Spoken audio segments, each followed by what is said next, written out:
Pemerintah berencana menaikkan harga bahan bakar minyak atau BBM bersubsidi sejalan dengan aktivitas yang BBM itu naik dari 77 ke 149, jadi ada kenaikan 71 triliun untuk subsidinya. Pemerintah berencana menaikkan harga BBM jenis solar dan Pertalite.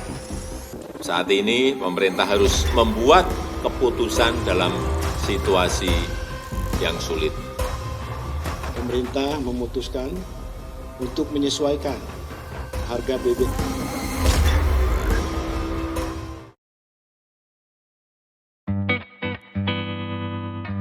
Pemerintah lagi-lagi akan menaikkan harga BBM. Setelah BBM non-subsidi, kini giliran BBM bersubsidi yang dinaikkan. Bahkan rencananya kenaikan BBM ini berkisar di angka Rp1.000 sampai Rp2.500. Jelas isu tersebut memunculkan beragam reaksi di tengah masyarakat. Lantas, mengapa BBM bersubsidi terpaksa dinaikkan oleh pemerintah? Berdasarkan informasi yang dihimpun dari berbagai sumber, kenaikan BBM bersubsidi ini ditengarai oleh berbagai hal. Pertama, karena harga rata-rata minyak mentah Indonesia atau Indonesian Crude Price yang cenderung masih tinggi. Berdasarkan catatan Pertamina, harga rata-rata ICP per bulan Juli kemarin berada di angka $106,73 per barel. Angka tersebut jauh lebih tinggi apabila dibandingkan dengan asumsi APBN 2022 yang ditetapkan sebesar $63 per barel.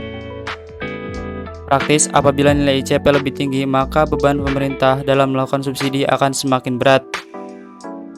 Selain harga rata-rata minyak mentah Indonesia yang cenderung tinggi, tensi geopolitik dari sejumlah negara penghasil minyak pun turut berdampak terhadap harga minyak di Indonesia. Asalnya, sampai detik ini di Indonesia masih menjadi salah satu negara importir minyak. Maka dari itu tensi geopolitik dari negara-negara penghasil minyak jelas akan sangat berdampak. Di samping itu, beban anggaran subsidi BBM dan kompensasi energi yang dilakukan oleh pemerintah pun kini angkanya sudah cukup besar.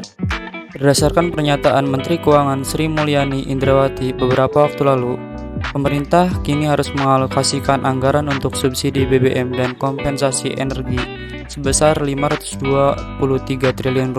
Angka tersebut tentunya bukanlah nilai yang kecil, apalagi jika dialihkan untuk keperluan lain, seperti pembangunan infrastruktur. Tingginya anggaran subsidi BBM dan kompensasi energi dipengaruhi dengan kondisi nilai tukar rupiah yang semakin melemah.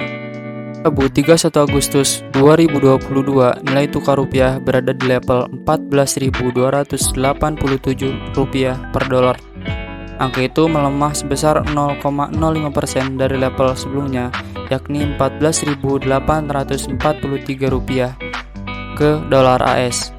Tentunya, masih banyak faktor lain yang mempengaruhi kenaikan harga BBM.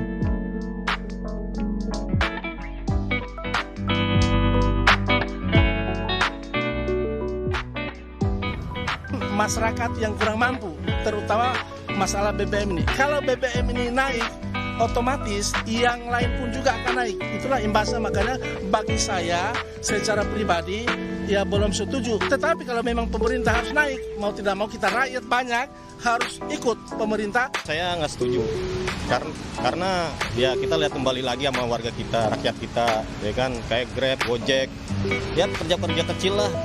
Ya kan, kalau BBM ditaikin ya kasihan juga rakyat kita kan, gitu, nggak sebanding.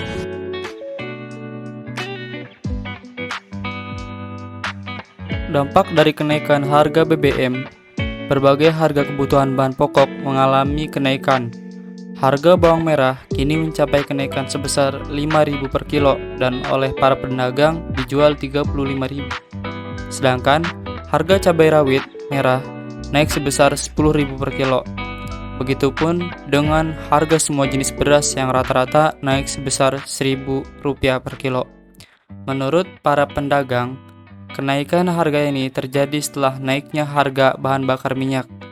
Hal ini membuat para pedagang merugi karena jumlah pembeli menjadi menurun.